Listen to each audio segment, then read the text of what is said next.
The secret to success is consistency. Stick to your purpose and work hard. Otherwise, success is just a dream.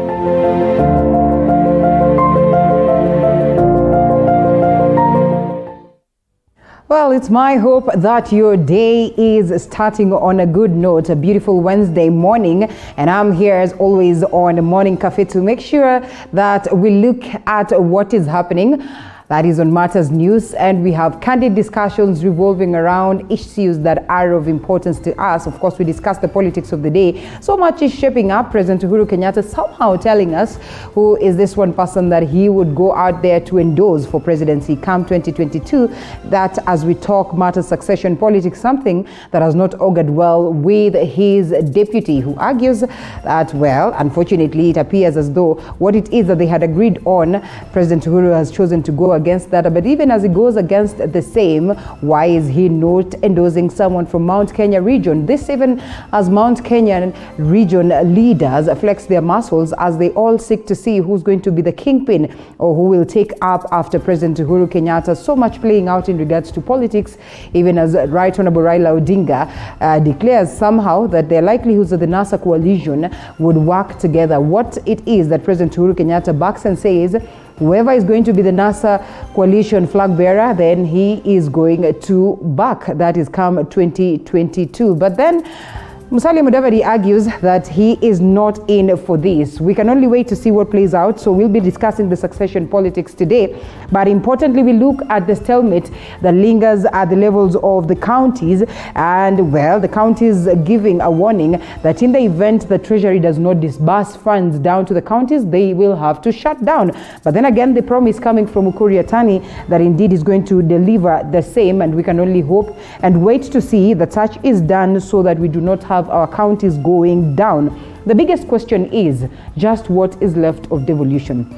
While many argue that it's a good thing, a beautiful thing, it has faced a myriad of challenges, the key being the aspect of disbursement of funds to those levels where you find that activities are running. But yes, the counties are not able to generate enough revenue to make sure that they stay afloat. And even worse, monies that have been promised to them by the national government are not disbursed on time. We also look at Matters Health later on the broadcast. We'll be having a nutritionist expert who tells us the dangers of having junk. I know you don't want to hear that because a majority of us are always on the run and we're always enjoying our junk foods. But as she says, it is not good. But if you have to take junk, then what is this one thing that you need to do to make sure that it does not harm your health? It's a conversation that you can't afford to miss out on. Keep dropping your comments. Of course, hashtag Morning Cafe at Linda_Alela TV47KE. Tell us what you think about the subjects that will be touching on,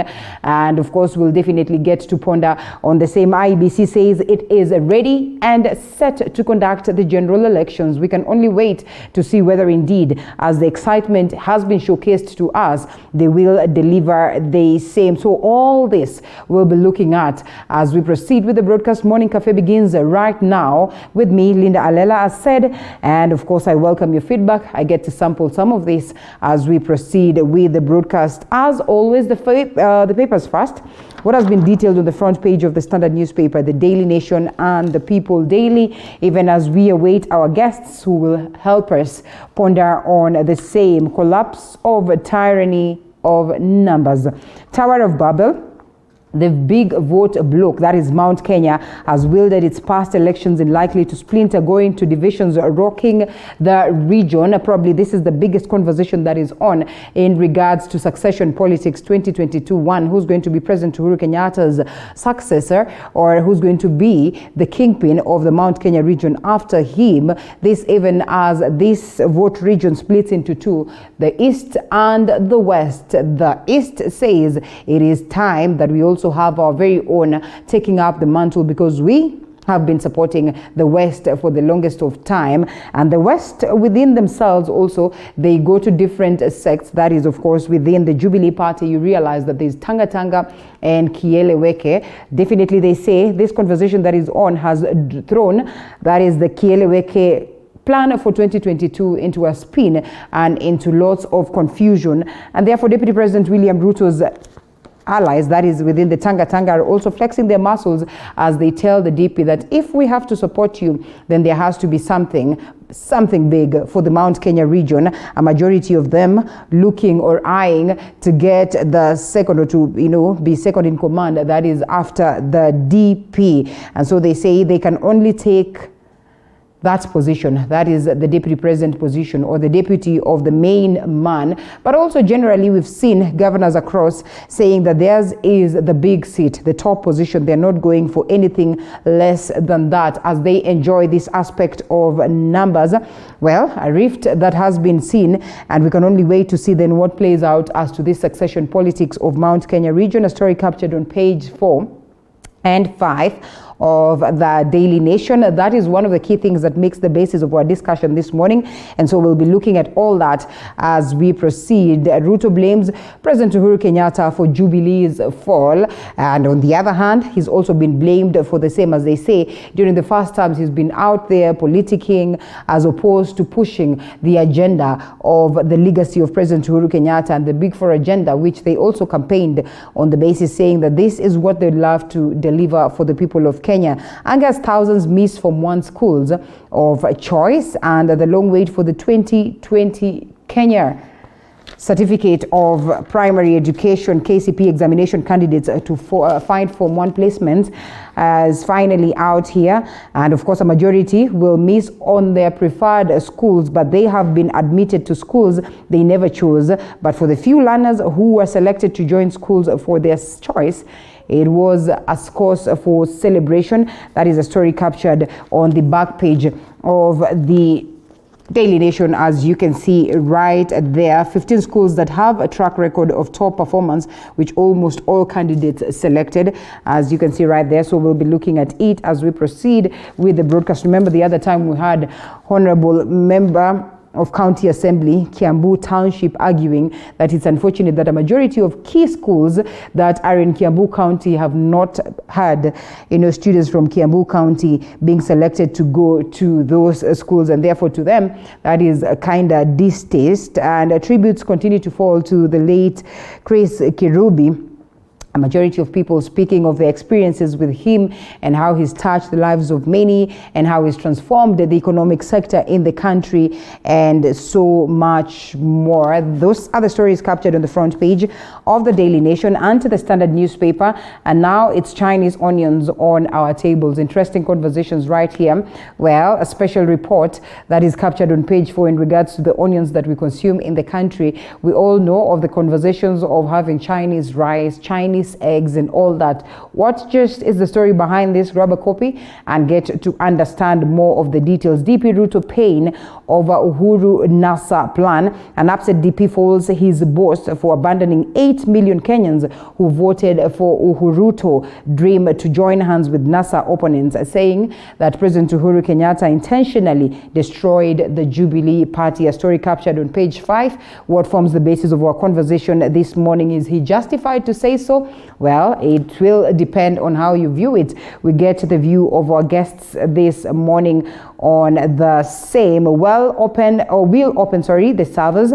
That is in 2022 polls. An IEBC chair says commission will acquire multiple servers to ensure that poll is free and fair and verifiable. A story captured on page 7. This even as they receive that clean bill of health to proceed and plan for the 2022 general elections, exhibiting confidence that this time around the commission is ready and set to take the country into the next general election, and guaranteeing that it will be much better than what it is that they have showcased previously. And in matters education, revealed schools with top Form 1 applications, mistakes in high school selection by 2020 KCP candidates derail students' quest to join the institutions of their choice. A story captured on page 6. Like I said, we'll extensively look into that. Into matters Economy Treasury goes for Eurobond. Well, that's going to be tough for us, but we all expected this. We understand very well that then the budget that was read the other day, sometimes last week, definitely one that would not be able to sustain, and therefore the only way we are able to do so, one is to pinching harder, is to the aspect of making sure that we pinch harder into the pockets of the common mwananchi, that is the taxpayer, and taking it a notch higher. Well, unfortunately, a notch higher in the sense of incurring more debts, something that has been castigated. But here we are. We have no choice but to soldier on the very same note. And so we'll be looking at all this as we continue. And this morning, let's see whether we are able to get the People Daily and see what it details. That is on the front page of the People Daily. And yes, there's still so much that has been captured, but more or less the same stories. Or yes, even as we try to get a hold of it, I think we'll look at it later on as we proceed with the broadcast once we have our guests joining us, because it's loading a little bit. Slow rattled Ruto fights Uhuru over NASA. Yes, the big story that actually forms the basis of the conversation across and has found itself in all the newspapers. MCAs on their own in degree demand. That's a conversation that is on, as IEBC declared yesterday, that unless you have that basic degree, you will not be able to sit or to vie for any position. MCAs are out there in court arguing that this is uncalled for, is misplaced, and the conversation has been on, and we'll be looking at details as we continue with the broadcast, just to get the view of the leaders that we have this morning on whether indeed it is necessary or not. The most popular schools in Form 1 selection, well, the likes of Nanyuki, Kabianga, Pangani Girls, Nyandarua, and a couple of others. The Kenyan High School, of course, principal also on the other hand.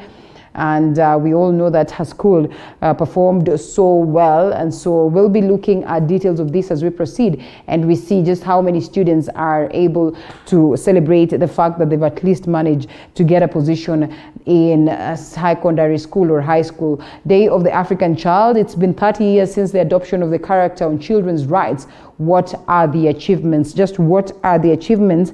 I know we've made so much strides, but more needs to be done. When you look across the sub-Saharan Africa, so much has played out in terms of animosity mated against students or upon young children, and therefore conversations are on as to when we get to that moment where in totality we'll make sure that the rights of the African child are of course looked upon and upheld to the maximum. So that is also what we'll be looking at in regards to matters COVID-19. Governor's call for Nyanza lockdown. Well, that is something that has been a debate that is on, and almost a declaration that such is what will happen. So we'll be looking at that as we proceed to see whether indeed such will be the case, and then what that means, even as this variant continues to find its way also into the Western Kenya region. They are still being called upon to make sure that they abide by the protocols. Really important to avoid a scenario where we land in the state of India. Remember, the variant is an Indian variant and therefore poses more danger for the country. So we'll look at all this as we continue with the broadcast. But first, let's also look at what my team has prepared. And all Form 1 students will report to school starting August the 2nd. That is this year. Speaking, that is on Tuesday morning, CS Magoha said that over 1 million candidates who sat for their 2020 KCP exams have been placed in various schools across the country. That is in the 100% transition plan, as Andreen Kilemi tells us. The long wait for the 2021 Form 1 placement is finally over. 2020 KCP candidates will now report to their respective secondary schools from the 2nd of August this year. Education CS Professor George Magoha led the launch of the Form 1 selection exercise in Nairobi. In the selection, we have strictly applied the principles of equity, fairness, merit, transparency, inclusiveness, and affirmative action in placing candidates to each school category. And that's why this placement has taken a little bit longer. 17,406 girls will join national schools compared to the 18,848 boys. 95,646 girls will join extra-county schools compared to the 105,431 boys. 115,325 girls will join county schools compared to the 98,000 boys. The total number of girls joining secondary school this year is higher than the boys. Candidates who scored more than 400 marks were placed in national schools and extra-county schools of their choice. The special needs candidates were placed in their school of choice based on their disability categories on merit. For those very senior government people who can afford, for example, to take a child to Kabarak, why did you take your child there instead of saying, displace this junior, displace this one, and put mine there? What are you doing with your money? What exactly are you doing with the money? Take your child to Strathmore. So instead of saying, now, you must give me allowance, why don't you go and take your child to another school and pay for it? So that you leave the chance to somebody from the slums who has earned that place.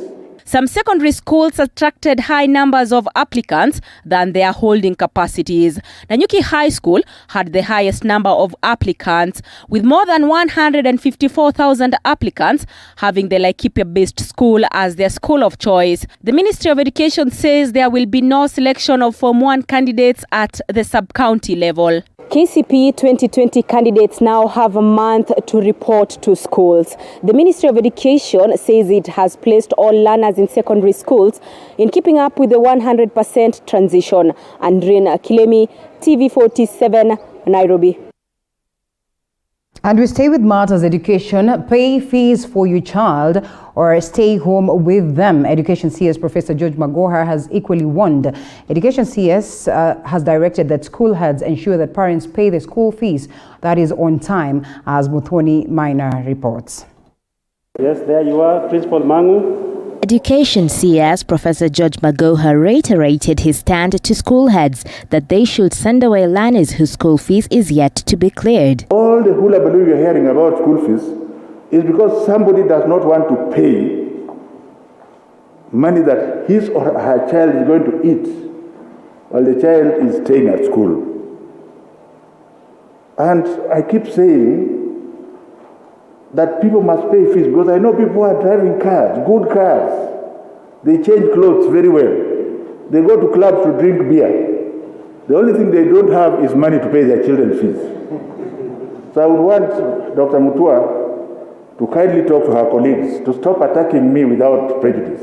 CS Magoha, however, stated that children coming from financially unstable families should be allowed to remain in school. I've also said very clearly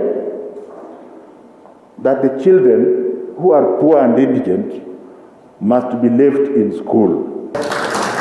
Kwale County was highly recognized as full sponsorships are acquired for all candidates. Talk about the county government of Kwale, Honorable Salim Muvuria. May the God of heaven bless him, because he has ensured that all children from Kwale who go to high school are sponsored in full. Meanwhile, the CS has banned the use of school buses for private purposes.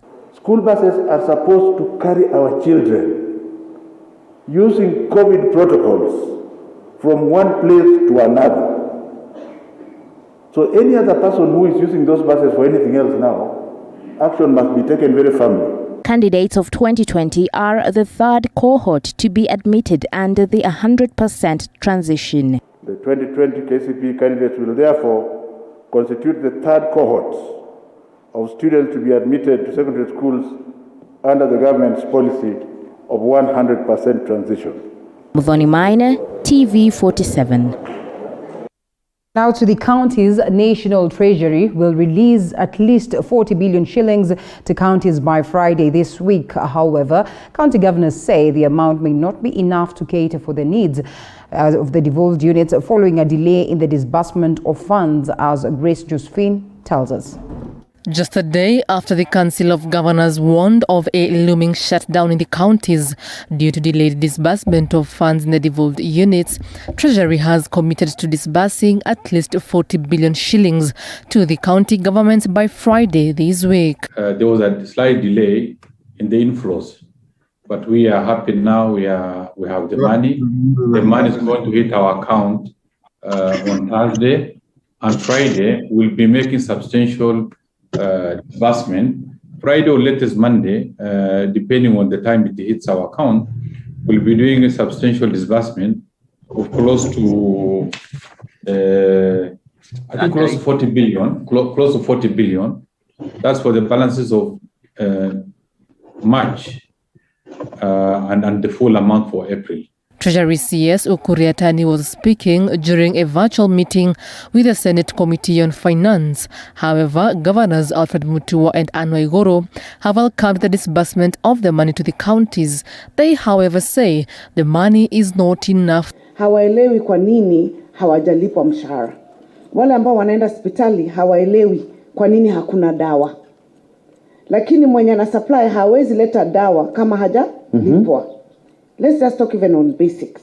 So I think the National Treasury needs to start taking counties very seriously. Even President Uhuru Kenyatta should also know that if you want to grow your agenda in this country, you need to grow the agenda from the ground. And the ground is counties. When people in counties are dissatisfied, those are the voters. They are dissatisfied. When people are hungry and they don't have money in their pocket, they can get confused by propaganda by other people. So when you limit money coming to counties, you're actually finishing yourself politically with your agenda. According to Article 219 of the 2010 Constitution, a county's share of revenue raised by the national government shall be transferred to the county without undue delay and without deduction. Council of Governors Chairperson Martin Wambora said that counties will shut down services by the 24th of this month due to lack of funds. Collectively, counties are owed over 102.6 billion shillings with only 2 weeks left to the end of the financial year. Friday, this week, these will over counties the remaining 8 working days. We've been basing our disbursement based on your balances. If you have, let's say, $1 billion or that you are not spending, now you want the amount for the next month and the rest, we first give priority to those ones with low balances. What he's simply saying is that he will just be peeping into the accounts if he finds somebody has 500 million, or encouraging governors to start withdrawing money in sacks. Grace Josephine reporting for TV47. All right, now, since Mandera Road in Kileleshwa was renamed in honor of Kotu Secretary General Francis Atolli, that is in May 2021, the push and pull continues. The signpost was again vandalized Monday night, and as Daniel Masidza reports, this time around the signpost was burnt down by unknown people before being replaced again. The Francis Atolli Road signpost in Kileleshwa in Nairobi has yet again been vandalized, this time reduced to ashes by unknown people last night. However, the signpost was later reinstated, with Atolli turning to his Twitter handle to condemn the vandalism. The signpost has attracted uproar from Kenyans such as LSK President Nelson Havi and Senior Counsel Abdinasir Abdullahi. Nairobi County Government named the road after Atolli in May in a ceremony led by the acting governor Ann Kananu alongside other county officials. The road was formerly known as Dick Road, but the move to rename the road in Kileleshwa after Kotubos elicited controversy, with residents saying they prefer the cul-de-sac named after an antelope to the human being. According to the Nairobi County Assembly standing orders, renaming a road should be introduced as a motion before the House, and if approved, it is effected. The recent naming of other roads such as Accra Road after legendary Kenneth Matiba in March 2021, Eastleigh's First Avenue after Garissa Senator Yusuf Haji, as well as Kapit Crescent Road in South B after Joka Denge, were first debated and approved by the County Assembly. Daniel Masiza, TV47. Now, the late business mogul, Chris Kirubi, who died on Monday, will be remembered, and eulogized by many as a great entrepreneur. He shared his ideas freely on social media, guiding, motivating, and challenging the young and the old. Like Sean Laban reports about DJ CK and the tweets. The late Chris Kirubi will be remembered as one of Kenya's greatest entrepreneurs. His family confirmed his death on Monday at 1 p.m., saying he died of cancer, which he had fought with fortitude. Earlier that morning at around 8 a.m., Kirubi had tweeted, wishing his followers favor, success, achievements, and happiness. He tweeted, to his death, he died aged 80, but his involvement and activeness in social media is one thing that we will not forget about him. He joined Twitter in 2009, only 3 years after the platform was founded through an idea by Jack Dorsey. Since then, Kirubi's Twitter handle remained active to his death. He described himself on Twitter as a media owner, entrepreneur, and a mentor who thrived and embraced change fast. Chris had over 1.5 million followers on his Twitter account. Thousands have retweeted his last message while trending for the second day. Rest in peace messages all over his account. The late Chris liked challenging, encouraging, and motivating. His tweets includes on June 10, 2021 at 8:46 a.m.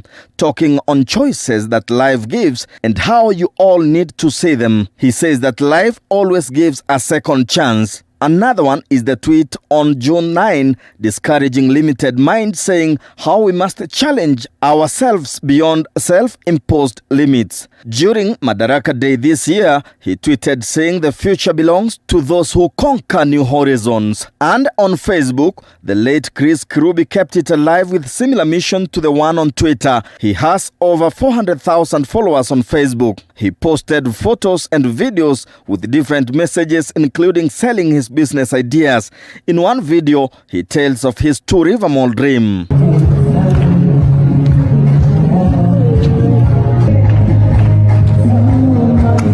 The late Kirubi used to mingle joyfully even with the youth. One of his Facebook videos shows him and ODM leader Raila Odinga dance with the youth in this Jerusalem dance challenge.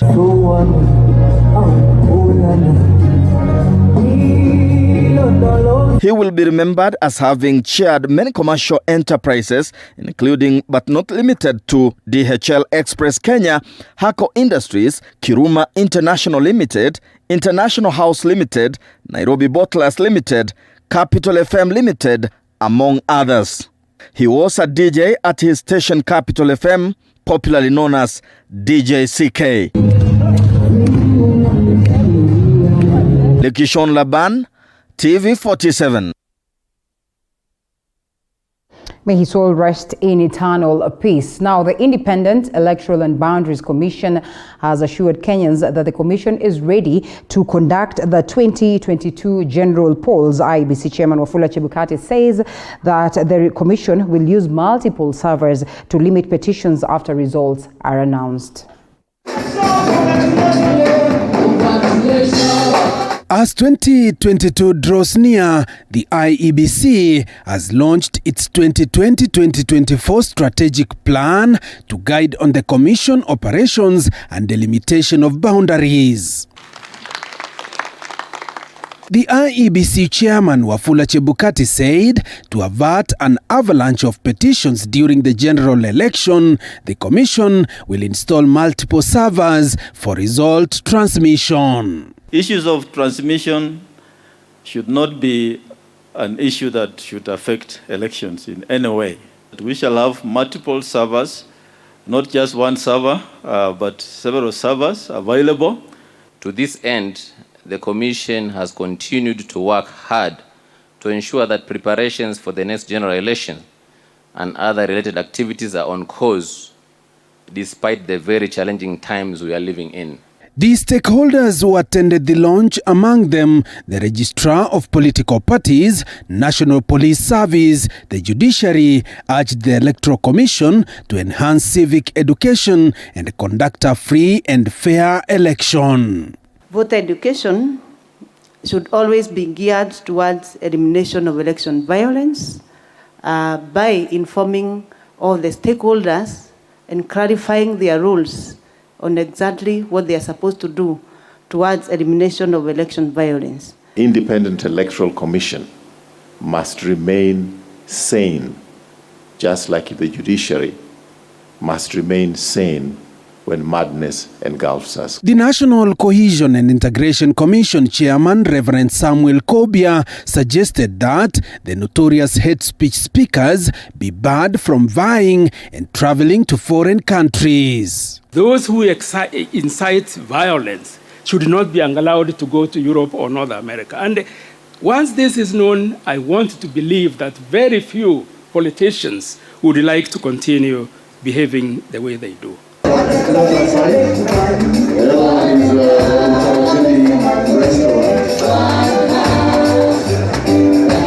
The launch of the 5-year strategic plan by the IEBC will see the Commission and test how it is prepared for the 2022 polls. Joash Onsare, TV47, Bomas of Kenya, Nairobi. Well, from Joash to Parliament, a sharp division is brewing between the members of Parliament on whether political leaders vying for different seats will be required to have a degree certificate come next year's polls. At least 2 members of Parliament have forwarded their petition before the House leadership, seeking to defer this until the 2027 elections. Thank you, Honourable Speaker. Pressure continues to mount on those seeking to vie for different leadership positions come next year's general elections. At least 2 members of National Assembly have presented their petition before the House leadership, seeking mercy from the members of Parliament to shoot down the law. They further argue that since the COVID-19 pandemic disrupted the academic calendar, some sitting and aspiring candidates who do not meet the academic requirements may be disadvantaged, as they may not have completed the pursuit of their degrees within the projected time period of less than 2 years to the next elections. There were many in the cabinet of President Uhuru Kenyatta and Honorable Raila Odinga. So what happened when the House passed it? President Kibaki used his veto power in accordance with Article 115 of the Constitution, and he overturned the decision of the House. Then in the 11th Parliament, Mr. Speaker, we had a very robust discussion, and we took into consideration the concerns of our colleagues. Section 22 of the Elections Act number 24 of 2011 provides for the academic requirements for election to the position of the President, Governor, Members of Parliament, and Members of County Assemblies. According to IEBC Chair Wafula Chebukati, the law will take effect come next year's general elections, and those wishing to go to court, they are allowed to do so. If anybody wants to go to court, I think they are free to do so, or Parliament can revisit the issue by way of legislation. We have no problem with that. For us as a commission, we apply what the law says at a particular point in time. So we have no problem if anybody wants to go to court. That's what is in the law. Pressure is also mounting from some members of county assemblies wanting the National Assembly to cut off the discussion. Si kwamba inatisha MCAs vile watu wanafikiria. Nimeona watu wanasema MCA wajasoma. MCAs wengi wamesoma na labda walikuwa wanafikiria kwamba kutakuwa na nafasi ya ile siasa ya kijiji. Could be it's a way they're also trying to say that let us not just be taken like this, we only represent the wards. Apart from representing the wards, we can also be in a position like being county ministers. Shida mingi tulipata ni kuwa na viongozi semi-illiterates katika county. Our colleagues, some of them who didn't have degrees then, were in parliament and they didn't know we were passing. I want to give you the magnitude of the problem if you don't have a degree.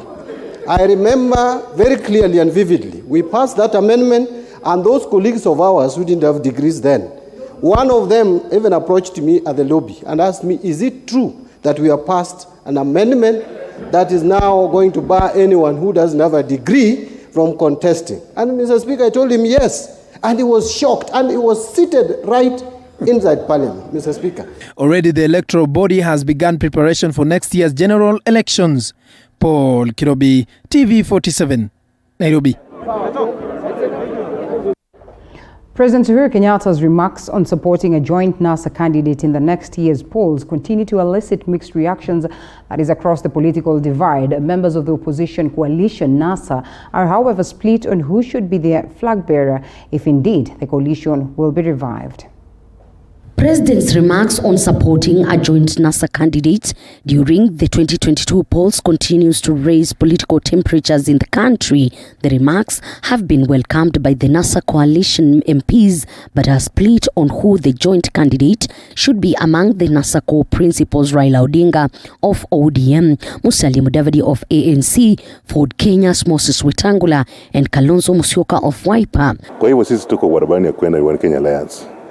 Lakini kama Mheshimiwa Raila Amolo Odinga ameona kuna busara yake, ataheshimu ile mkataba tuliandika chini, na tukasema yeye hatasimama 2022, na tena chama cha ODM kikisimamisha mwito 2022, na atawachilia au viongozi wengine, Mheshimiwa Musalia Mudavadi, Mheshimiwa Kalonzo Musyoka, Mheshimiwa Wetangula, kukubaliana candidate na wapatie support.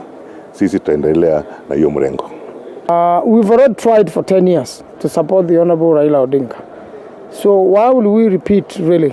And we know if the main candidate is changed just a little bit and the whole team works together, we know very well that a lot more will be achieved in terms of the numbers. Politics is a game of numbers. Deputy President William Ruto, however, in a seemingly mocking tweet, faulted President Kenyatta's stand, the Jubilee deputy party leader, questioning whether what he terms as destruction or dismembering of Jubilee, a national party, was meant to pave way for support of regional tribal parties in NASA. DP Ruto further questions whether the collapse of Jubilee, it is fair for those who can't fit in ethnic parties to build UDA as an alternative national party. President Uhuru Kenyatta, while meeting the Kamba leaders, called for a reunion of opposition coalition ahead of 2022. The president assured of his support to the NASA coalition. Only Musalia Mudavadi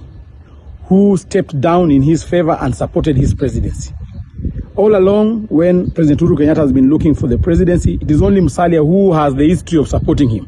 And therefore, it will be very important for him to return the favor in 2022. So I call upon President Uhuru Kenyatta, when you look at all those prerequisites I've cited, Honorable Musalia Mudavadi is best fit to be supported. Speaking in Likoni, Mombasa County, ANC party leader Musalia Mudavadi pointed out a lack of trust within NASA coalition. Mudavadi says NASA is already dead and might not be revived. His remarks comes days after both Wiper leader Kalonzo Musyoka and ODM leader Raila Odinga hinted of a possibility reunion ahead of 2022. Na mimi na Kalonzo hatuwezi kukosana. Tutakubaliana tu. Tutasimama pamoja ili tuweze kutoa hawa wezi. DP Ruto's allies now calling on President Kenyatta to quit the Jubilee Party. Yeye ni mwanaharakati wa chama cha NASA.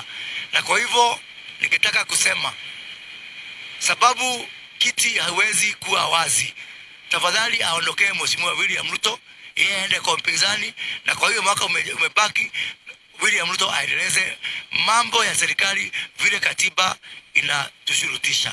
Asanteni. Mudavadi, Kalonzo, KANU chairman Gideon Moi, and Ford Kenya party leader Moses Wetangula have been pushing for a coalition. The leaders who had accompanied Mudavadi also faulted President Uhuru Kenyatta's decision to appoint the 34 judges out of 41 who had been proposed by the Judicial Service Commission. So don't agree to break up, because if you stay together, then you are more or less guaranteed to come and tell me this is the way we want to go. And because you are the ones who are going to have the most people, I will support. That is what he's been consistent on. And even for anybody, including the Deputy President, to think that this is against him, he needs to ask himself what changed. Because the initial arrangement was the Jubilee Party had the most people around him. The politics of trust and mistrust seems to be taking shape ahead of 2022 polls, and on whether NASA coalition is going to stand the test of time is a matter of wait and see. Elizabeth Mutuko, TV 47 Palm Biddings, Nairobi.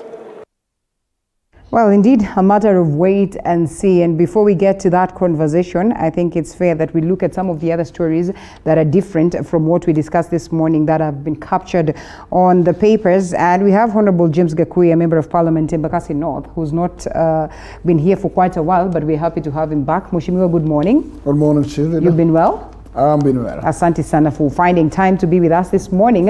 And it's now time that we get into the conversation. That is, first we look at the papers, and we need to have them. And, well, briefly just touch on some other stories that are not going to be what we discussed this morning. But I realize that a majority that have been captured on the papers on the front page is what we'll be looking at. Well, the IEBC one, that is the front page of the Standard newspaper. Let me be fair enough and award you this. And so we'll be looking at that as we proceed with the broadcast. There's one on DP Ruto pain over Uhuru. That one too we'll be looking at. But then on matters education, revealed schools with top Form 1 applications. I mean, we have the placements done already, and we know what student goes to what school. Some have been happy about it, some have not been happy about. The other time I had a conversation with Honorable Member of County Assembly of Kiambu. His argument, and he had so much rage, arguing that, you know, you find that a majority of these nice schools, or these, call them national schools, are in the grounds of Kiambu County. But you also realize that as the placements are done, only about 2 students from Kiambu County are selected to go to these schools. And his argument is that why is it that we're not awarding this region that has hosted these schools for years, has given a ground to these schools, yet we do not reward the students there by letting them go to these good schools. What would you make of that? The statements are purely clear that, in fact, if the schools belong to the region, it's always good and important also to consider the locals also to benefit from within those facilities. Okay. I don't find it important if the best facilities are within Kiambu or Nairobi County, where the beneficiaries from Nairobi themselves are being displaced to elsewhere, and they are not does not form the beneficiary of those facilities. Those facilities, first and foremost, let me say, whether they are government facilities or what, actually those within that region also require to feel some warmth with these facilities. How at least do you displace all those performers in Kiambu to elsewhere and bringing newcomers to the facilities within their region without considering that they are also part of this particular. But are we not running from this conversation of, you know, while we celebrate in devolution, we celebrate in, you know, appreciating the regions and what they offer, we also want to make it a national outfit. We also want to make it a national, you know, conversation such that any students can go and school anywhere and then be comfortable and then be able to perform. Why should we stick to this narrative at this time and age? Don't you think it's a bit misplaced? What the national government should do in conjunction with the county governments is to make sure that such facilities that perform very well either have franchise outside region where they domicile, so that at least those other regions can also feel part of it. Okay. Because I believe that we can have an alliance school in Coast and another alliance school in Western Kenya. People will believe that they get the same services out of there. Okay. And then you have distributed and decentralized these services all over. All right. But when you center it at a single region, then you'll be giving the locals a lot of pressure. And I think that it's very important to decongest that pressure. Okay. And the best thing to do is to make sure that such facilities are found everywhere within our 16 regions. And I think if we can do that, we can at least make sure that make every other student or learner, because a learner from Western Province could not be able to wish to come to Nairobi if that can be able to enjoy such a facility in Western region. And another one in Mombasa, if it is invited to enroll in an alliance in Mombasa, she will just believe that the same alliance in Nairobi is the same alliance in Mombasa. And therefore that way, you find there is what we can call a common balance. Yes. Well, we'll be discussing matters devolution. We hope devolution can do that. But with the kind of reports that we receive, the fact that counties are not able to function because monies are not disbursed there, then we ask ourselves whether such can be realized. But then matters education squarely fall under the docket of members of parliament. I do not know how much of capability then you have to push for the same or endorse such conversations down on ground. Not just endorse them, but having them get to, being implemented. I believe that in fact it is possible and it is doable. Yeah. What matters is issue to do with proper budgeting and making sure that the priorities are given a room. But because if in what we call education sector, if we have, because at least we learn through mistakes. If we learn that actually people here have just congested this in one area of 9 number of schools in tunes of times 10 or times 20 the number required, this tells us how do we decongest ourselves from this. Yeah. And what we need to do is to start planning, whether we plan gradual or whether we can plan once. If our sources of our resources are not in tandem, then what we should do is to do phasing programs. Okay. And at least we make sure that every other single region is a beneficiary of these kind of facilities. And I think an idea will come because now I think we realize that there's a problem here. Right. And the problem has to be solved. This case also happens in the counties in the area of health sector. You realize that not every county has follow facilities. And therefore, it is like, yes, sometimes you find you have to share that facility with your neighboring counties. And it brings what we call clashes in terms of who, and where. That's true. And therefore, these are issues that should be given a priority, and counties should make sure that they move forward with making sure they do budgeting into these lines. Because there's no miracle that will come from heaven. Everything has to be planned by a human being. And therefore, somebody must take a lead in this particular direction. Okay. Yeah. Well, we all wait to see then what happens. But there's a report on page 4 of the Standard newspaper, still also captured on the front page somehow, but extensively on page 4. And I have not gone through the report itself, but just looking at, the subject or the headline, it speaks volumes. And crying shame, how onions from China are feeding Kenyans. Can we really talk about this at this point in time? Can we even imagine of the fact that we are importing onions into the country? A country that is, well endowed, a country that has key regions that are food baskets. We speak of Nyandarua and how it does well. We speak of the Rift Valley. We speak of central regions and a couple of regions that have fed us for the longest of time. The least we could ever imagine today is for us getting to a point where we can import onions. Mahesh. Just imagine, we have been always clamoring that our neighboring Tanzania are taking over in this particular sector of these foodstuffs. Yes. And we have been always complaining. Me, I was not even aware that we are going far from way beyond Tanzania to China. And take into consideration that actually the described here, it's like this is taking part at a tune of over 70%. Then this tells you, first and foremost, I just want to give a caution that I am very sure these products are GMO products. And I have been going to this, there's a GMO Mama Boga's kiosks. All right. And I bought some product. But when I take them home, I realized that they're tasteless. Yes. Then I was asking questions. What is this?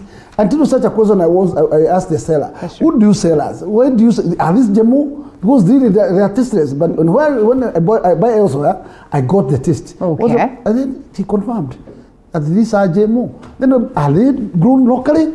No. So I understand these guys import and bring them in the market and mix it, and therefore we are just moving to a direction where Kibaki was totally against. Because during Kibaki, he totally resisted this country even to grow this GMO.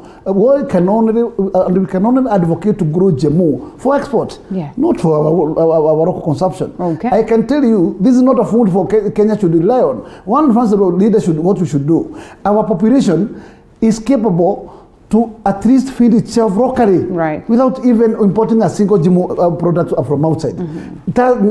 India and China and the rest will depend on this because of the dependent population. But us, we are not at that level, and therefore I don't think that this is a route we should take.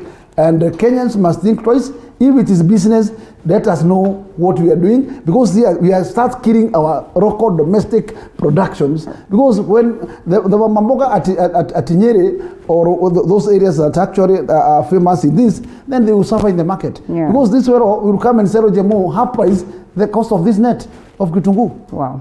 Which would just kill this mamboga out of this business. Well, this is something should be done, and it is important that actually it has come a time, because now we have learned, and personally I have known, then we will know where to start. I really hope that we have learned. Because first of all, we cannot openly wake up and say we don't want. But we can, we may pass some kind of resolutions that can be able to put a caution somewhere, so that at least, even though you bring it from outside, it cannot outbid the local production. Yes, so that we can save our local farmers. And true to it, I think this is a conversation that we need to have. And I'm glad Evans Wafula, governance expert and political analyst, joins us this morning. I like where Mheshimiwa has taken us on this debate. The fact that it's not the first time that we're talking about importing foodstuff from abroad, and not just abroad, but China for that matter. We had a question of rice. We had a question of, our very own eggs, and sometimes you really are trying to enjoy this food, but you can't find that taste that you've always known. You can't find that egg tasting the way, it used to taste, or what it is that you've always known. And such is the case. It has gone to levels of onions. As a woman, I'll tell you for free, that sometimes, it's the onion that brings the flavor, but you look for it, you can't quite get it. It has landed us to this point. Should we really be celebrating? I think we need to take this conversation to the next level. You see, what was happening in the UK a couple of days ago, the G7 were really furious about the bad behavior of China in terms of course, trying to influence the world. And I think we need to start a conversation at the continental level. I think Africa needs to start discussing about what China is really China's intentions. But hold it right there, Wafula. Reality is that I am told, if there's anyone you'd want to, in terms of, an investor coming to your country, or at least it appears as though Africans enjoy, is the Chinese. One, because they bring what it is that we want. The fact that we cannot produce enough onions for ourselves, and therefore they're bringing it, is what we celebrate. The fact that they will come in, they will not so much so interfere in your politics, but they will make sure that they give you the infrastructures, the roads that it's like this person is meeting you at a point of need. I mean, no, Mheshimiwa will agree that China influence even to the level of food security it's a bit worrying. I mean, we know they have almost taken over the economies in Africa in terms of course, the investment, what they call direct investment, but taking up food security. That now our farmers cannot start competing with Mama Mboga on growing onions. Look what they did with the fish industry. The next thing, I'm even told now they're even coming into schools. Chinese language will be taught in many African schools. This is the kind of thing that I think we need to have a serious debate. China is... it's a new colonization. Yeah, it's new colonization. And I think the African leadership and even our own leadership need to actually interrogate when it comes to importing food stuff. Look, we had a problem with maize across the border. Now we're having people coming all the way from China with onions. I think we need to really ask the plastic rice that if you cook, I don't know. And there's just something about it, but it's true. Very tasteless. And also fish. There's also the Chinese fish that is also, I don't know how it tastes. I mean, at the end of the day, I think we need to accept and tell China, fine, in terms of infrastructure development, we can agree. But when it comes to food security, please leave it to the locals. Because Africans' indigenous food, in fact, is what we should be thinking of. How can the Chinese help us promote our indigenous food and export things like murenda and some other food outside the country? But you see now Chinese food coming here. Next time we'll get even rats and frogs and cockroaches, which we are telling they're stable food in their country. And we'll enjoy the delicacy. Yeah, oh my God, I hope it does not get to that point. Interesting. And Linda, yes. what I want to say. Yeah. I want to say that, in fact, even though we are dependent, that we don't have that strong economy, that we depend most of our infrastructure by the financing of China and the rest. I think there is a point we cannot allow this country to move into. We cannot allow these people to overrun us. Because at the end of the day, you find them, they will be full of a comba everywhere, making each and every dick and hit business that the local person here depends on. Yeah. And when we arrive to this stage, it tells us, then the local person is not protected. And therefore, I wish to ask my question then, what is this government that the sovereignty of this country has created that is totally forgetting the common monarchy and adopting a foreigner to come and take over? We cannot allow that direction. Let us move and at least create policies that will guard and protect the local indigenous people. And then let us allow some lines where the foreigners can operate on. But we cannot give the whole field to everybody. Yes. Brings us to the point of social contracts. Just how much have we worked on the same? As they would speak, we always celebrate what Tanzania has done, the Ujamaa, and the fact that even when you get to Tanzania, you don't just penetrate as you would imagine. Probably the only African country that has somehow managed to tame this penetration of the Chinese and many other investors that could not be having good for the nation. But away from it, allow us to go back to matters education briefly. I'm sorry that we did not touch on this, but it's really, really important. As we talk about the government taking care or worrying about the common mwananchi, Bagoha maintains that students cannot be in school if they have not paid for school fees at this time where we all know what is happening.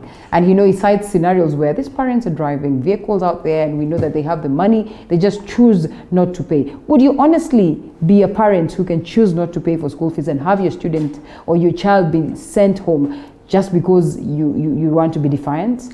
One, what I can say, I have realized that Magoha is a series of two phases. Okay. During the time when we returned back to school after that long period of COVID, he was very categorical that no single runner will be kicked out of classroom, and chiefs and sub-chief's job is to make sure that no single runner is outside there. Then all of a sudden, he came with another fashion that every student must clear school fees. Then the biggest question here is, are we really ready for 100% transition absorption? Because if really this is not an issue to consider, that actually the parents are not equal. And there are those parents who will fight hard and tooth to make sure that in fact this child in the classroom, but because of one way or the other, leader, my concern is that I as a leader, I know and I understand that we are not of equal level economically. And there are those parents, those are single mothers, single fathers, or those children that are actually orphans. And how do you treat these people? There are also an element of this, the disciples, who the parents may not be capable of making the drive of their student in the classroom. If these sectors are not taken care of, who will take care of? This government of the people. And I always been saying that, in fact, this is a civilian government. It's not a military government. And therefore, it is here to serve the common mwananchi.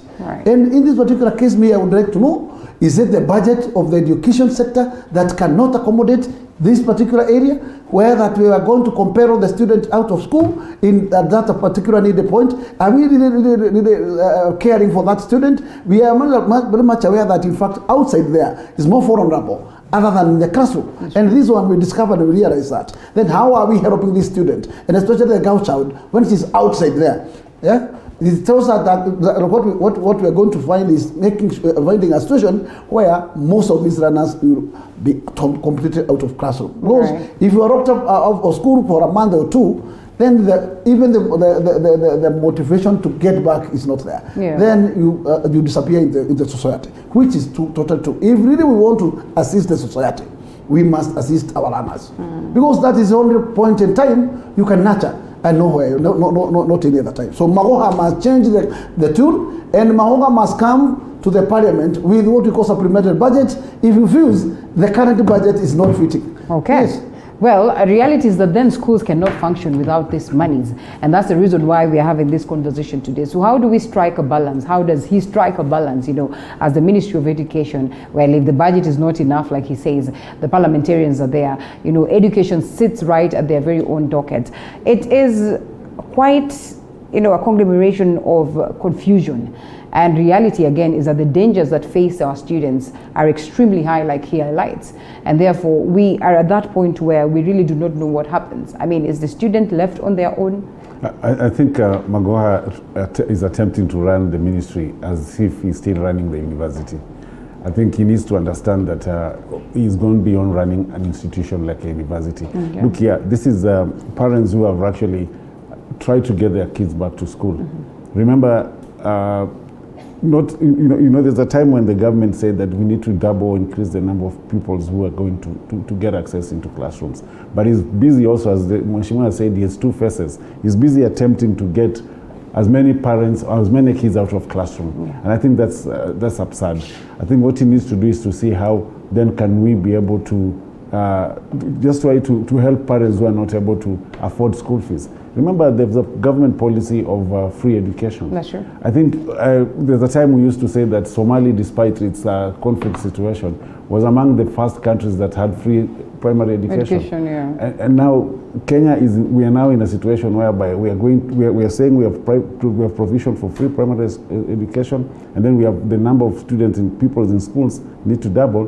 Yet we have a minister who is also telling parents, if you've not paid, don't bring your kids to school. And we don't need to commercialize our education to that level. We know there's actually a competition between private schools and, of course, government-owned school. I think government need to ensure that as many students as possible are in school and facilitate and be able to keep those kids in school.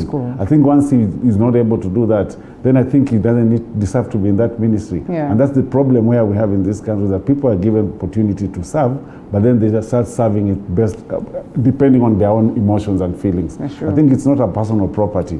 This is an institution that serves every Kenyan, and he should desist from trying to attempt to run it as if he's running his own personal business. He's free to start his own school, and maybe he has a school that people are not paying school fees. That's true. So he's trying to communicate to those people who are not paying school. I remember him saying that he's a board member of a certain school. I think he needs to.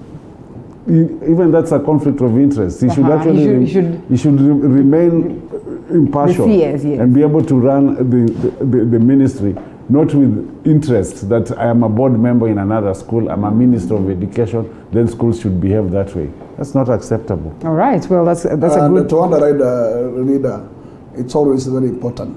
And I believe that is why it is also important to elect a cabinet minister who has come or grown up from the normal society way, who understands the common lives down there.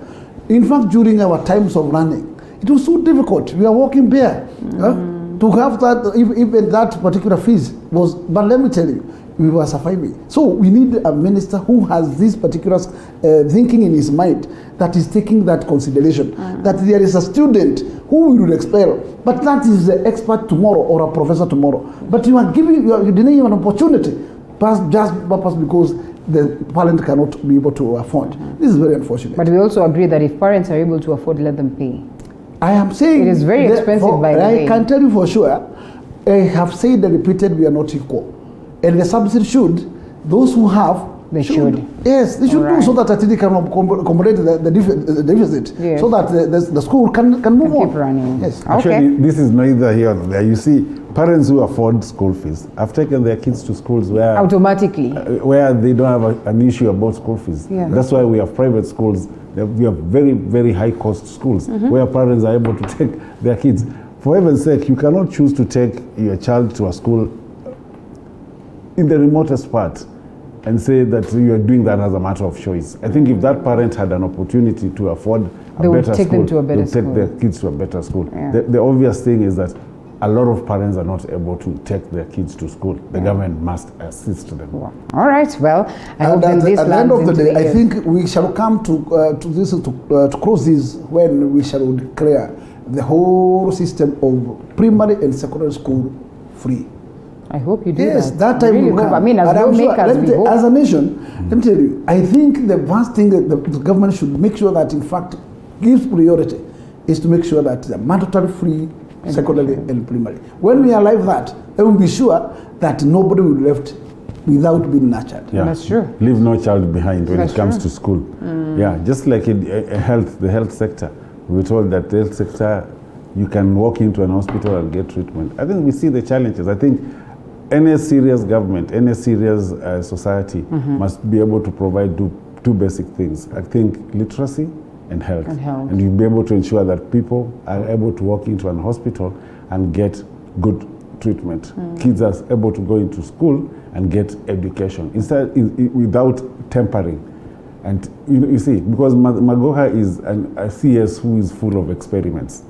And I think sometimes it's also unfortunate that he really needs, Mheshimiwa, you need to work to hold him accountable. Yeah. Well, that's true. We wait to see. All eyes on you, that is in Parliament. We see what it is that you can deliver, at least in this short time. Yeah? Yes. But we shall team in as part of the committee. Okay. To make sure that the sentiments reach to the horse's mouth. All right. Okay, here we go. And let's talk matters IEBC. Ready and set, they say.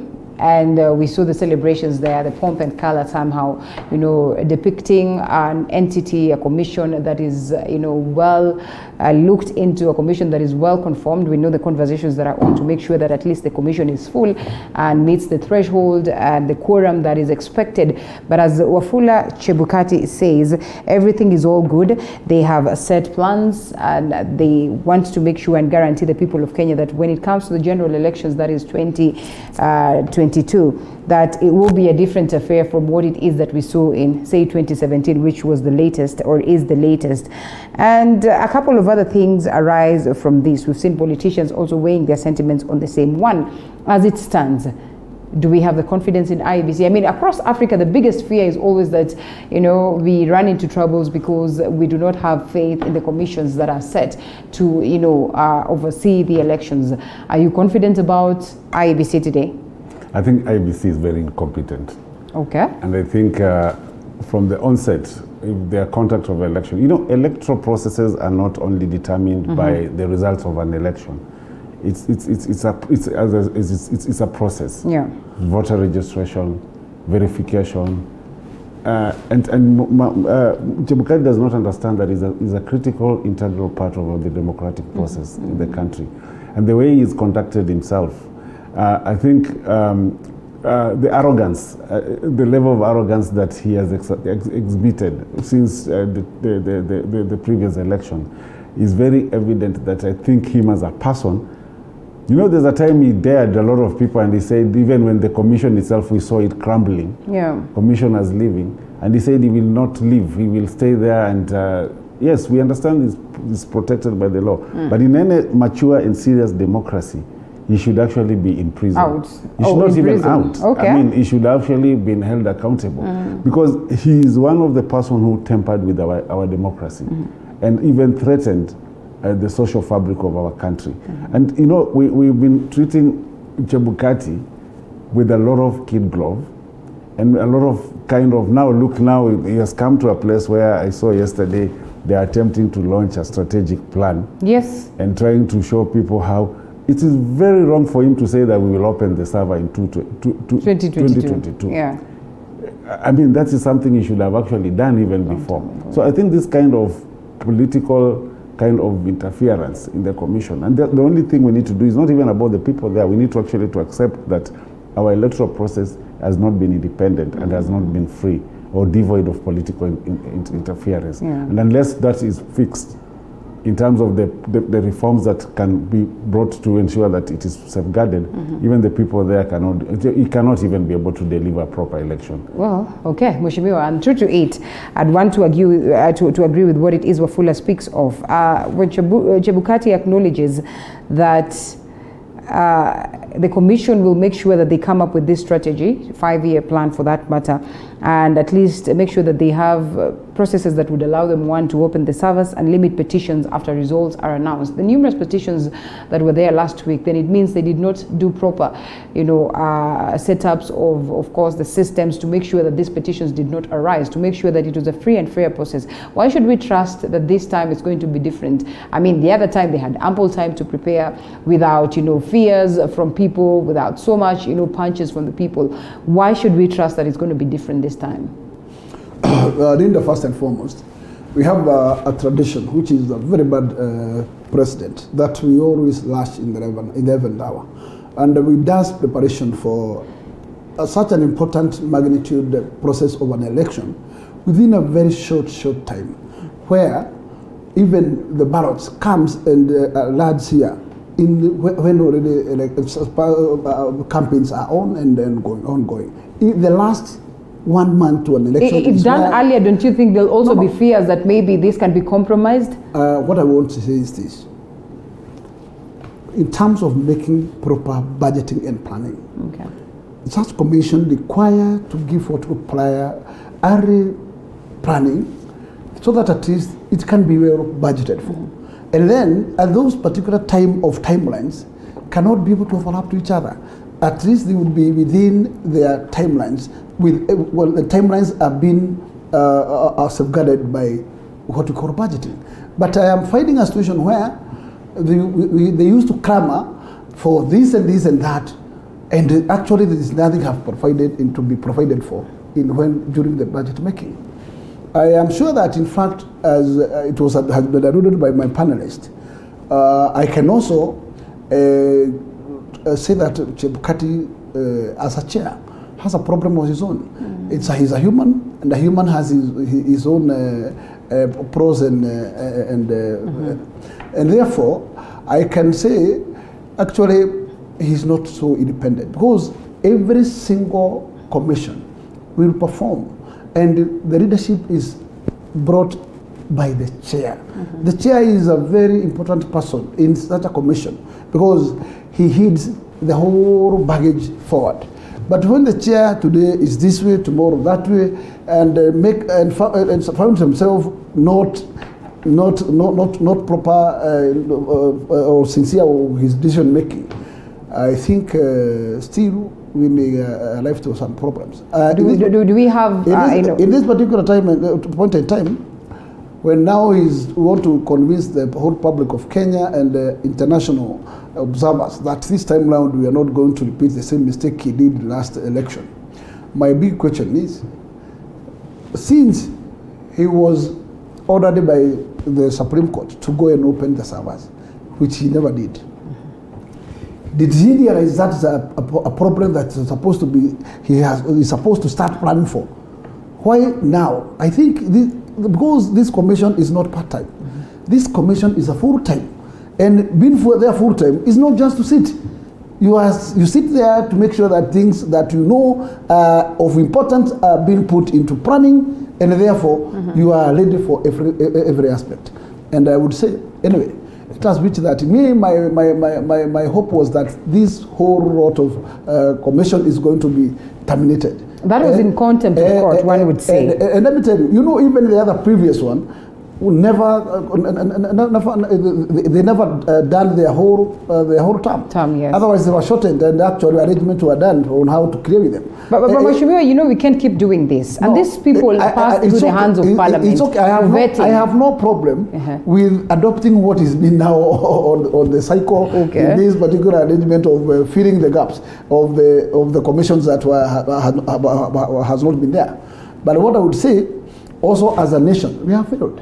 It has taken almost 3 good years without have filled those positions. And let me tell you, since those commissioners resigned to date, is a magnitude number, and we have just left the whole work of the Electoral Commission with 3 commissioners. This to me is a big joke. Actually, the resignation of a very big joke, a very big joke. Starting from the executive, because executive gives executive orders, and it is where everything should commence from. Therefore, we have failed somewhere. It is the same case we have done with an appointment of 41 judges. taking a whole year when that risk is under the rocker. Yeah. This is unfortunate. We must be adhering to the Constitution if we really want to be serious leaders, and we need to lead from the front. I think even the resignation of Akombe and the also other commissioners was a clear indictment on the character of the chairman of the IEBC. Okay. I think, and as I repeat this, that any democracy that is mature and appears to be working, someone like Chebukati should either resign or be held accountable. Yeah. I think this commission, if we go to an election with this commission, and that one, I have really held that seriously, is that we will not get into the better parts in terms of developing our institutions. I think Kenyan electoral process is still not mature for us to handle it ourselves. Yeah. I think this is the time we need institutions like the UN. Is it so? I can tell you for sure. Wow. And I can tell you for sure because there's a lot of political interference. And I think every time we have gone to an election, including the commission itself, has been cut across political lines. And unless the word independent is protected, then we will be lying to ourselves that with better institutions, with good computers, with good servers, we are going to have credible elections. Are we in such crisis? Because most of the times when you see now the intervention of the likes of the UN, we sit in as the bosses in the Security Council. Do we really think we are at that dire state where... Our democracy is still in a transition. Okay. And I can tell you we're in a transition democracy where we're still talking about constitution amendments to the point whereby we have not even come to agreeing on our constitution amendments. Yeah. A transition democracy is like a baby learning to walk and must be supported. Okay. And I can tell you for sure is that our democracy is so much cut, it's sort of ethnic based. What then will democracy. Somalia say? What then will all these other countries... The good thing is that we are not enacting constitutions or going to elections from crisis. But imagine we emerged from a crisis in 2007. Yeah. We almost plunged ourselves into another crisis. And emerging from that, then I think Chebukati needs to take serious his work. Because, and even if you take the whole idea of BBI, I think it's all because the premise of a failed electoral process. And I think Chebukati owes these Kenyans a lot in terms of ensuring that he fixes that institution and be able to give us credible election. I don't understand, I don't even imagine what would happen. For example, we go to another election with all these ulabalus about constitutional reforms, the BBI, and we still have an electoral system that is deeply rooted with ethnic bias and with political party interference to the point whereby you will also have not just a failed election, but an election that can also plunge the country into serious crisis. Which is our biggest fear today. And to underline on that, I would say, what is very important and what should be considered most is to have an integrity in our electoral commission. Because that is the only threshold that will give any other voter a guarantee that these results are fair. I insist that these individuals pass through Parliament for vetting. Whether we move to BBI or what, and we don't have a result that is convincing, let me tell you, still it is not good. Then the result depends. During Kivuito is the one who banned this country. Yes. Because he was so careless in announcing. Even at the time he was saying that his coordinators have switched the phones. So you are preparing the nation to fire, and you are the person who is entrusted to give peace to the country. Would it be misplaced for us to argue then, as legislators or members of parliament or lawmakers, then you give us individuals that are half-baked for certain positions? What we cannot say, and what I cannot judge is that the panelists who normally vet these teams should be of high integrity, so that at least whoever is being nominated surely is by pure performance, but not by through influence of anything else. In Kenya, these positions are lobbied. Okay. You'll find Chebukati making rounds across, whether it's parliament, everywhere, lobbying to get the position. I think Liberia had a very classical example. The other thing is that element he said, that element of tribal. most people want their candidate to be the chair. Okay. So why? If really we trust our institutions, it don't matter who. This, whether it's leader, whether it is my friend, because what you need is a result. Okay. At the end of the day. And I was pointing out, Liberia had a classical example, realizing that they cannot trust themselves. They had to get a foreigner Liberia to chair the commission at some point. Yeah. And I think we're getting to a point whereby whether it is Sudanese or somebody coming from the smallest country in the planet, somebody who doesn't know Mheshimiwa's tribe or my tribe, but has been told, deliver a credible election. You will be supported by the Kenyan institutions and the international community. Okay. Give Kenyans an election. I think we need sometimes to interrogate ourselves. Is it that we cannot do the job, or we just need somebody to come? Probably a Chinese. Oh my God, it does not get to that point. And we cannot trust one of our own. Oh my goodness. All right, briefly before we take a break, Chebukati reiterates that no one will be allowed to vie for these electoral positions if they do not hold a degree, something that members of parliament, few of them, seek to challenge, and members of county assemblies are totally against the same. Don't control democracy. Don't control the will of the people. Okay. I think this question of degree is just misplaced. It is totally misplaced. And I really learned it from President Moi. Yeah. Was actually a professor of politics. And the political chessboard that Moi put together has never been dismantled today. With the presidents who have degrees and PhDs, yes, they have never ever played the politics that Moi played. Moi did not hold a degree. So what I'm trying to say is that it is not the level of education that, education is academic excellence. It's not wisdom. It is not wisdom. And I think people are going to be misled that a degree will make you lead people. Yeah. Yet there are people who have never gone to school and they are so wise that they can lead, even at the village. I've gone and seen the village elders and the village system, the way it operates. It operates better than the government in terms of dispute resolution, in terms of governance. And I've gone to a village somewhere in Moranga where the chief is so respected, powerful, and his word has been, everybody listens to what he says. This is not a person who is having a master's or a degree, but he has the people's confidence. But we also agree that times are changing. No, let's not, there's no time. I think you cannot selectively manage democracy. Okay. Democracy is not for preference for the people who are educated. You can choose a leader who necessarily did not go to school, but is able to produce what you want in terms of development. Because, can I tell you something? Mheshimiwa will tell you, it is not even Mheshimiwa who can say that I'm going to do development. It is the people who he works with. It's the team that he puts together. Yes. Even the president.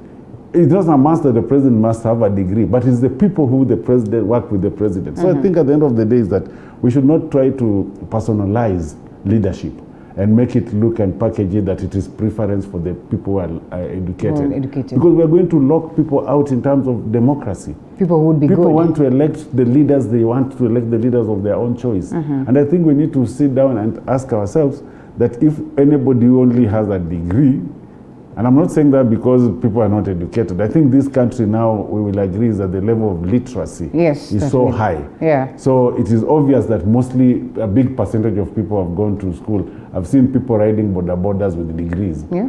I've seen people selling maize on the streets here with degrees. So I think we should not make it look like we are in such a crisis that you must have a degree to be a leader. Let's support democracy. Let's allow democracy to thrive. All right. Okay. I come and get your view after a quick break, Mheshimiwa, because it's equally crucial now that you sit in Parliament and we're told that mostly there's fear. The fears are real in Parliament for those who probably don't have. I don't know whether there's any who does not have. And if they do, then a crackdown on the fake ones, Chebukati says, is on that. We take a short break. We come back.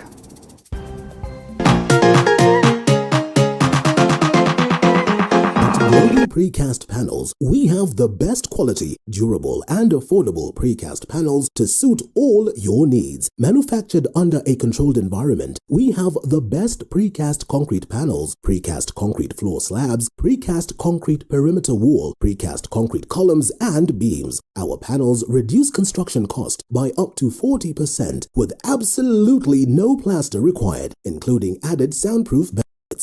Convenient for story buildings, schools, offices, residential houses, hospitals, and warehouses. Take advantage of our free transport. Contact us on 0702 24 7267 or 0796 24 7267. Global Precast option for efficient construction.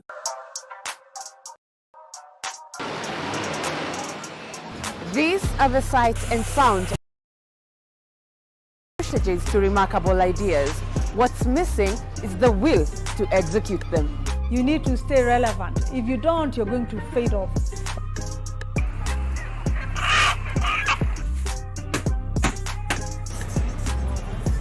Yes, they are a dime in a dozen, but the weight on these bones comes from trying to realize them. You just need to perfect anything. If it's drawing, if it's music, it's something that is giving back. Join me, Violet Njoki, as I of these executed ideas, because yours could be next. Mondays, 7:30 p.m. Hey, now that's hitting the right notes. When life gets boring, we bring out our play. You see, playfulness is in our DNA. It's in the way we move and laugh. It's in the way we walk, the way we rock, and how we just don't stop. You feel me? We add color to everything, to every day and every dish, because the world needs our crazy. We're the different flavors that make life more exciting. We're the ones who add color to every moment. Fanta, color every moment. Well, the speaker is neither here nor there. I should have done my outro from here. Yes, no. And we're just like that. I look beautiful. Tune in to Morning Cafe, Mondays to Fridays from 6 a.m. to 9 a.m.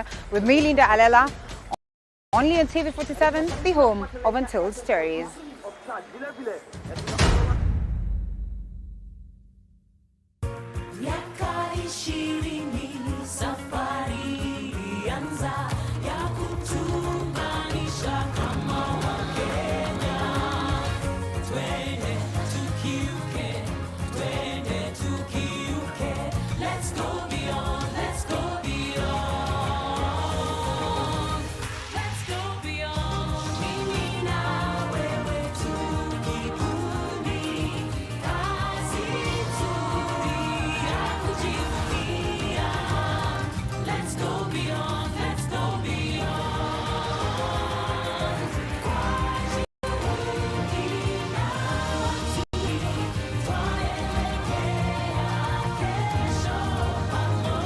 The Honorable Member of Parliament of Embakasi North, Honorable James Gakuya, and political analyst and governance expert Evans Owafula. Good to have you once again as we ponder some more. Mheshimiwa, your view on that one as we close and get to the politics itself.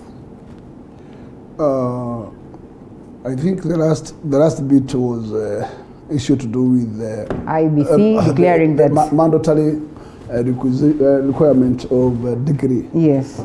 I will share the same sentiment with my panelists that let us not be seen as molesting democracy. Let us be seen also allowing democracy to derail. Because if we are going to use those parameters, those are parameters that are totally going to lock out the freedom to choose.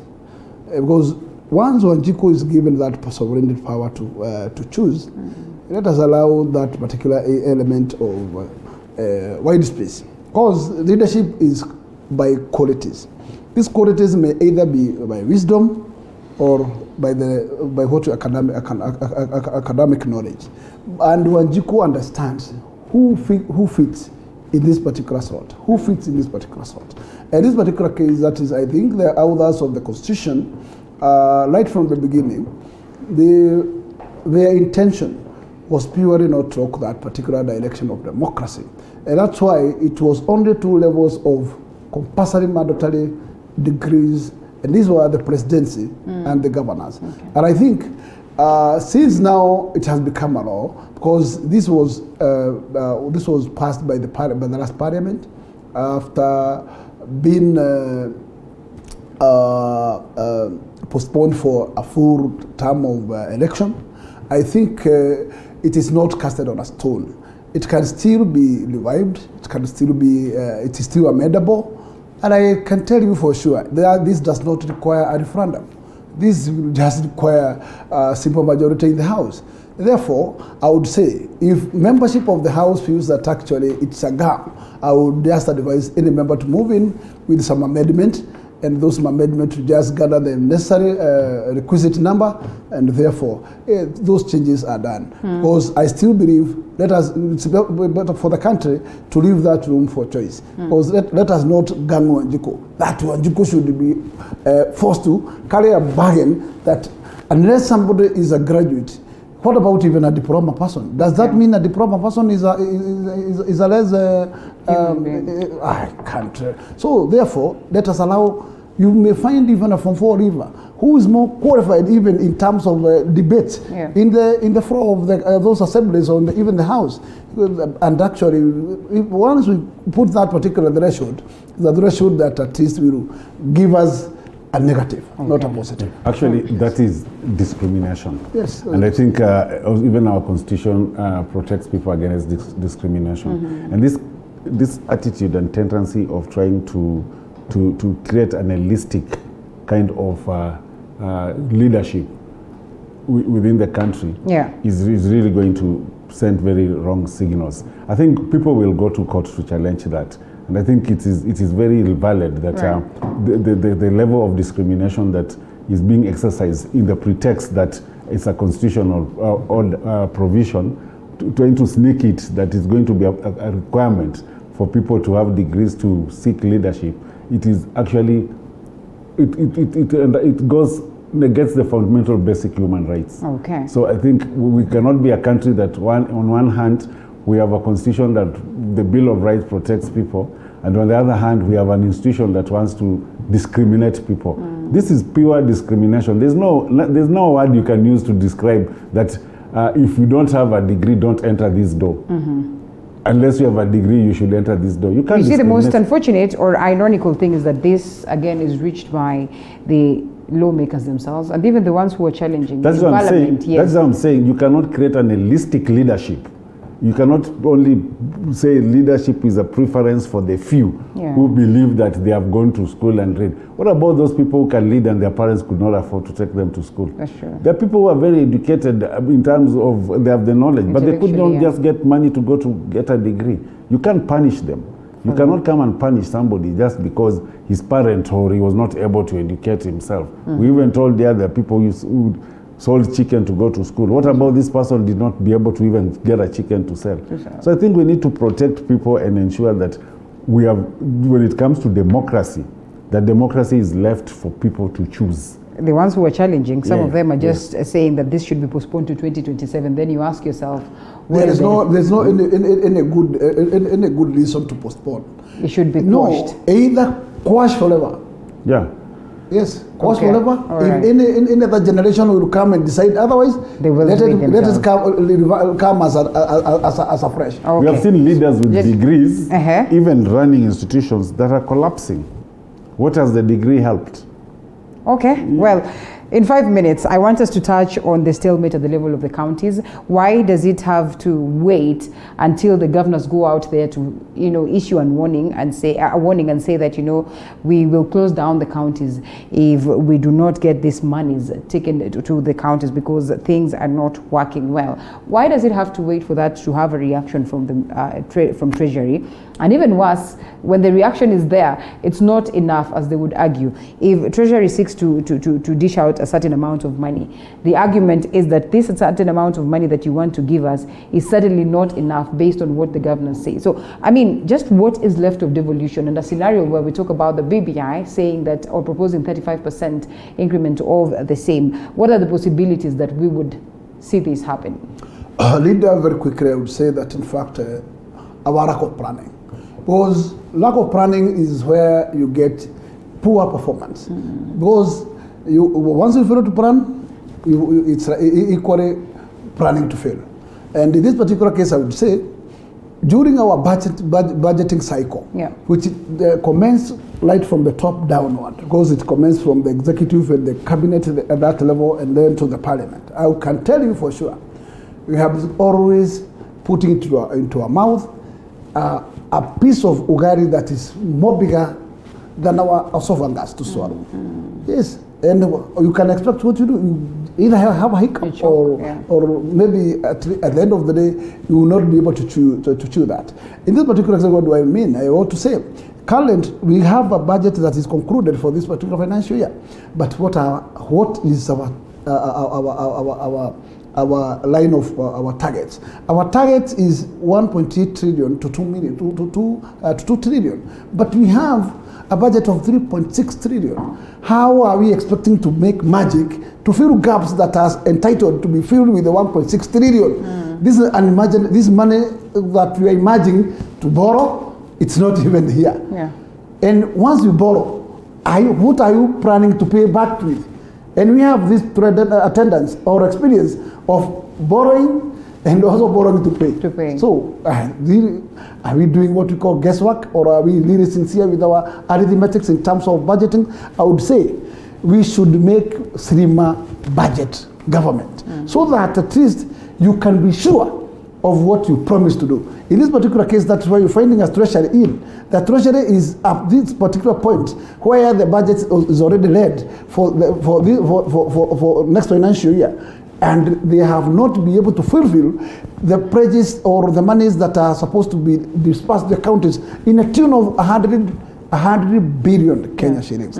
This to me is staffing the counties. Because at this particular point in time, all the counties has made their planning and budgeting. And you're telling us you are putting them behind, they cannot implement. Then you are telling them they will come to implement in another financial year. When they will automatically be audit queries. Why did you? Or at the end of the day, you want all these monies that were entitled to be released to be taken back to the treasury. If this money is taken to the treasury, they are not factored even to this current budget. Where does this money go? And this guy does not tell us. I totally agree. But also we have to appreciate the fact that these counties are unique. And one of the things that I've seen happening, and it's very absurd to comment about it, is like there's a lot of bad manners also within the counties. County assemblies are also frustrating the governors and frustrating themselves in terms of shutting down and closing the budgets. You see, there's a classical example, I think, in the Bungoma County, for example, where the MCAs sit and decide that we're not going to pass the budget. And one of the things that puzzles me most is that when, on the other hand, we are saying counties are being starved of money, even the little money they have, even getting it work for themselves is also becoming a problem. So we need to also to look at it and say, we are fighting for this money, and the assemblies are very much ensuring that, and I've seen challenges across the board, that county assemblies, you see MCS going, ganging and deciding we are not passing this budget. And what happens at the end of the day? The governors remain with money, yet they are fighting for more money to come, yet the assembly is not even passing a small amount of money that they have that can also go towards helping the people. We need actually to sit down and start interrogating. Is it the entire concept of devolution not working when we have MCAs holding? I think it's only a few governors whose ropes are not on the neck. Most of them have ropes on the neck. And if you dare joke with them, they start going towards impeachment. So we have a big problem, not actually a budgetary problem, but do we also have MCAs who understand why they are there? So I think the entire devolution needs to be looked into so that we don't only fight about, oh, the government is not giving us money, they're starving of money, they have not released money. Even if they release that money today, there are some MCAs who are sitting and waiting and saying, we are not going to pass these budgets. Right. We're not going to pass this money. How do we move? That's absurd. And there a question of absorption comes. And that's why we find the CS Treasury trying to talk about those bank balances that you... Yes, that are not... But at the same time, what I would say is that, in fact, that element of working by banks balances does not work. Because what is for counties to counties, what you need to do, and this is purely which is lacking in our structure, our constitutional structure, that we don't have a monetary pillar to monitor what the counties are doing and their means of absorption. We are only left with what we call our auditor general. Our auditor general takes a lot of time to go around all these counties, and if for giving information, it takes a lot of time. And therefore, if there is a mess, that mess will find itself already done. And what I will propose is that we need to sit down and think, because we have a lot of money that actually require to be dispersed down there, but the national government does not have any pillar of monitoring. Then that is where we need to take ourselves and bring a proposal of a policy where there can be a monetary point, where you can, if you release grants to a certain user, then you'll be able to monitor and make sure that the county government has not thought that money or diverted that money to any other use. That money has reached to the unit that is entitled for. And that's what we are missing for now. Accountability remains a huge challenge. So that's for sure. In the same breath is to urge county assemblies. Yes.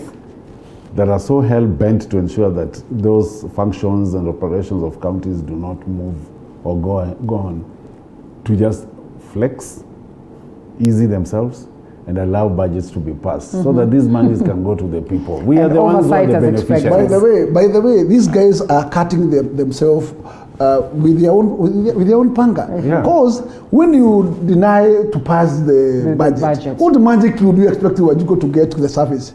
Because the service would only come through the passing of the budget, because that is the chain to release the money. Otherwise, there's no single money that you will see the ground if the money is not approved. Well, why don't they is another thing. If we start that, then it becomes a Pandora's box. We might not be able to get answers, because by the time as a county assembly or members of the county assembly, you decide not to pass this or to approve of this, then there has to be a reason that triggers that. Well, away from it, the politics, the main politics of the day. President Uhuru Kenyatta says he's going to back, a NASA presidential flag bearer if there's going to be any. This has not augured well with the deputy president. Well, fingers pointed at the deputy president that he's the one who has made the Jubilee Party fail. Equally, he says it's the president that has made the Jubilee Party fail. And here we are. Here you are, and you want to go first? Let him go first so that we can come to you. Yes. Let me tell you one thing, and Mheshimiwa will agree. In politics, there's no permanent enemies. That's true. And you see, there's this tendency that people say that the president promised the deputy president that, I will give you Kumi.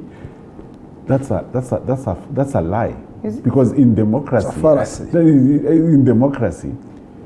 there's nowhere that the president was subject to give Ruto whatever he wanted. And Ruto has acknowledged that. He has no problem with that.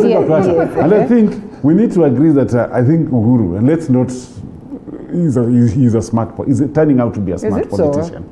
He's a smart politician. Do you think that he's officially told us who he's going to endorse? Let me tell you one thing. As a matter of fact, he will not endorse the DP. Okay. That is a fact. At least that one is a fact. That is a fact. Whoever else he endorses, it is for him to. But one thing I want to take you back is that succession politics are critical to Ruto.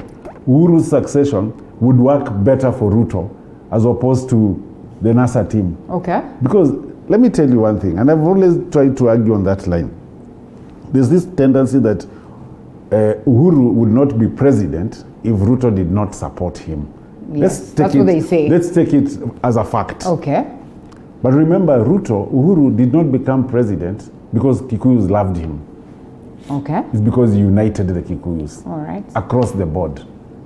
The So word they is all unity. spoke in one The voice. word is unity. Yes. It is not because they liked him. And in the Uhuru succession, there is no face of unity in the Kikuyu nation. And what we are witnessing is that we are looking at a deputy president who is almost playing the Moi politics. Remember, during Moi, enough Kikuyus were in government and enough were persecuted. Enough were outside government. Okay. So for Ruto, he understands very clearly that if he's not carrying 100% of the Kikuyu vote, you remember Omera. If he's not going to have the Omera slogan in the Kikuyu nation, yes, and 100% in Rift Valley, he should forget the presidency as early as today. Okay. Because let's be very factual. Because Uhuru did not come there without his luggage. His luggage was 100% Kikuyu. The entire Kikuyu nation, the unity of the Kikuyu was demonstrated. You remember the posters would be Mheshimiwa's picture here and Uhuru's picture. Yeah. Without Uhuru's picture on your poster, you have lost the election. That's true. So we understand that if Uhuru does not support Ruto, all these people in Mount Kenya who are telling Ruto has a chance to, they are lying to him. He's here. Let him tell. They are lying to him because the fact remains they would love Ruto as a person, but they cannot love. Let me tell you, the Kikuyu nation is a very dynamic nation when it comes to politics. Remember, the other day I was telling somebody that three successful presidents, you cannot blame Uhuru today for lack of development. What will I say from Western, where I have not seen even a tarmac road? When Jomo Kenyatta was president, Kibaki was president, Uhuru has been president. Accumulatively, almost 30 years or so of the presidency in Mount Kenya. And today they are crying and saying, Uhuru has not brought us development. What will we say? What will people in Northeastern say? What will people in Coast say? We will not sacrifice our people and start saying, you've been an MP, and the most people, some constituency or some areas, the most the person has been an MP. Okay. And you can tell him that we are suffering because we've been an MP for 10 years and we have not seen a road. We're talking about the president. So I think we need to look at our politics now and start saying that the succession politics is very, very dynamic. And what the president has said is what we expected. He owes the DP nothing. Wow. The DP acknowledges that. Mahesh. Rinda would say that the sentiments of the head of state are his democratic statements, political statements, where he has his constitutional right to support any member of this land when we come to this succession politics. And it's very important for him also to have a say in his exit. Because I also believe that maybe he has not done all what he has expected to conclude by the end of his clock. And therefore, he will also desire to have somebody in office that probably will be reminding on 1, 2, 3 that could not be able to stall after his exit. But all this said and done, what I would say is that whoever the head of state will support is a Kenyan. And the rest will leave to Kenyans to decide. Because Kenyans has their power in what we call the ballot. All right. And I'm sure that in fact all these scenarios coming loud and loud, at some point I believe that issue to do with the Mount Kenya, this is a point where I will tell you very, very, very, very, very comfortably that the head of state will not be able to deliver Mount Kenya as a whole to an option of his choice. Okay. This, and I will tell you, because he has declared it's not Ruto, whoever else, whether it will be Karozo, whether it will be Laila, whether it will be Musalia, I can tell you, you cannot rule out his support in the region. But take that 2% to his basket. 70, that is a match. Now that's our biggest fear, the split in Mount Kenya region. No, yes. What I can tell you, it is his sentiment will split Mount Kenya. It's of no, there is no choice. Mount Kenya is facing the 2022 election divided squarely. Okay. Yes. And there is no short of that. And that's a fact. Yes. Yeah. Because remember, preceding elections, all the elections we've gone into, I think the only election that this Mount Kenya has gone united is the Uhuru Ruto access. From that the time when Uhuru came with the slogan of uniting the Kikuyus first, and as I said before, it's not because they loved him. So unite them first and lead them. Yeah. And I think that has now been dismantled. I think the most biggest challenge that is there in Mount Kenya is that there is no face, as I put it clearly, that can unite the Kikuyus from Mount Kenya itself to Rift Valley. But on constant occasions, they've told us that they are, regrouping, they are planning things, and they are going to surprise us, and they have surprises. Look at the people talking. Some of them are first-time politicians. Okay. I mean, you see somebody who has just come into parliament, is not even sure. And you see, one of the things you need to know is that all of them, as we speak, probably except maybe Mheshimiwa, all of them have a checkmate in terms of 2022. Yeah. They are not only supporting the DP or supporting Uhuru, but all of them has a shadow that is preparing to oust them. Yeah. Every single house. Everybody. So including me. Yes. So there's nobody. You must rest your battle first. Okay. So there's nobody here who is actually saying that, I'm going to support so and so. This is political expedience. Okay. You see, at the end of the day, whether it is Kimani, Ichung'wah, all the politicians you're talking about, this is the year that everybody knows who is checkmate. So are you going to be worried about the shadow behind you, or you're going to be worried about the person who will be president? Now people are going to be thrown back to protect themselves and their own interest. And you'll reach a place whereby the wananchi have started telling people, don't tell us the party you will go to. We will give you the party. What? This is it. We will give you the party. If tomorrow Kimani Ichung'wah has been supporting the DP and people of Kikuyu say no, we will give you the party, and they tell you the party is. If you decide otherwise, you're out. So the people are getting there whereby they say you're a good person, but the party is bad. Okay. That's very unfortunate. And that's where we are heading. That's where we're headed, right? We're headed. Well, we're going to have this conversation some more, I hope, because we've not really touched on who is to blame for the failures of Jubilee and the utterances of the DP in, reaction to what it is that the president said. But Mheshimiwa Leo, you are not going to be lucky enough because there's someone who's here to hit you so hard, Nyakwa Rondin, who says a person that is, of course, sits in your constituents, and so he says he's glad that we always have you as member of parliament, but he has some few concerns, and these are questions I'll ask you, and I hope you will have some answers for them next week, or maybe you'll be planned for them. You'll plan for them. And here we are in the front row of democracy. This is what he says, yeah? Yes. Embakasi North, you know very well your constituency is Muhesh. It is the dumping site for the whole country. Or the county, sorry, that is Nairobi County, garbages.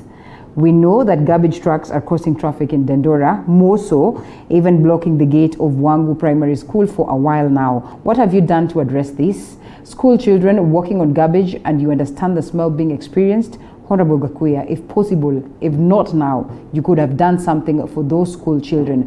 What is the permanent solution to the menace? We are closing, Mahesh. I can tell you want to respond? But I can tell you 45 seconds. Linda, this is the monster. And that you are talking about, this is and I have no any other single monster behind other than that. Okay. And I hope that I have been favored by the two previous governors, Kugedero and Governor Sonko, because of politics played along that particular dam site. It is a milking point. It's a cash cow, and therefore it has been so hard for the two governors to dislodge the current to implement what is supposed to be done. Because without that cycling plant there's nothing else you can do to manage that particular dam site.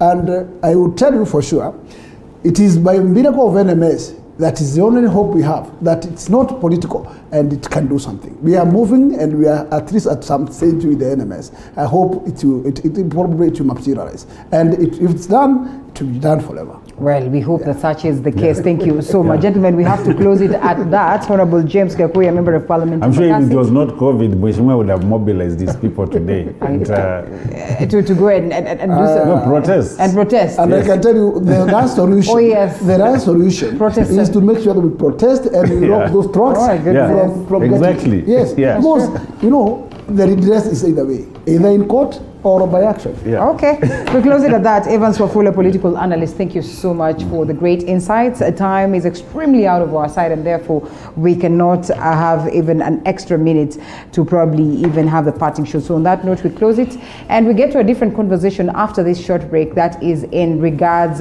to healthy living. And we ask, what are the dangers of taking junk? If you have to take them, how best can you make sure that you manage so that they do not cause you health issues? That should be after this break with Daktari herself after a very long time, and equally a nutritionist. Hold it right there. I'll be introducing her after that.